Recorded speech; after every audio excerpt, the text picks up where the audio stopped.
రాష్ట్రంలోనే అతిపెద్దదైన సేవాలాల్ మహారాజ్ విగ్రహాన్ని మనం మధ్యమడుగులో పెట్టుకుందాం.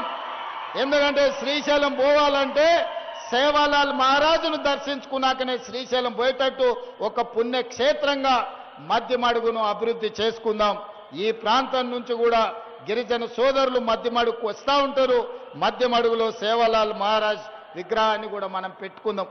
అందుకే మిత్రులారా, ఇవాళ నాది ఒకటే మాట, 10 ఏళ్ళు నష్టపోయినాం, 10 ఏళ్ళు కష్టపడ్డాం, 10 ఏళ్ళు మోసపోయినాం. నమ్మించి నట్టేట ముంచినోడు ఒకవైపు, నమ్ముకున్నోళ్లకు నిలబడి పనిచేసే వాళ్ళు ఇంకొక వైపు. ఈనాడు తెలంగాణ రాష్ట్రం ఇచ్చిన కాంగ్రెస్ పార్టీ అధికారంలో ఉంది. తెలంగాణ ప్రజల యొక్క ఆకాంక్షలేందో, తెలంగాణను ఏ విధంగా అభివృద్ధి చేయాలో, తెలంగాణలో సంక్షేమ పథకాలు ఎవరికి చెందాలో సంపూర్ణమైన అవగాహన ఉన్న మన ప్రభుత్వం డిసెంబర్ 8, 9 నాడు మీ కూతవేటు దూరంలో మహేశ్వరంలో ఈనాడు మనము తెలంగాణ రైజింగ్ గ్లోబల్ సమ్మిట్ నిర్వహించుకుంటున్నాం. ప్రపంచ దేశాల నుంచి 100 దేశాల నుంచి ప్రతినిధులు వస్తున్నారు. మన తెలంగాణ ఏ విధంగా అభివృద్ధి చేసుకోవాలో, మన తెలంగాణలో సంక్షేమ పథకాలు ఏ విధంగా అమలు జరుగుతున్నాయో ఇవాళ మనం చూస్తున్నాం.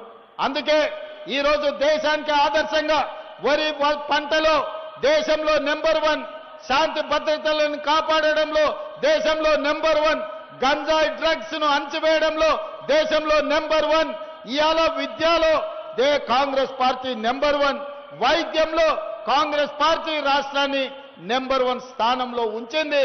రాబోయే రోజుల్లో ఈ రాష్ట్రాన్ని దేశంలోనే మొదటి స్థానంలో నిలబెట్టి దేశానికి ఆదర్శంగా నిలబడే తెలంగాణ మోడల్ ఈ తెలంగాణ రాష్ట్రంలో ప్రకటిస్తాం.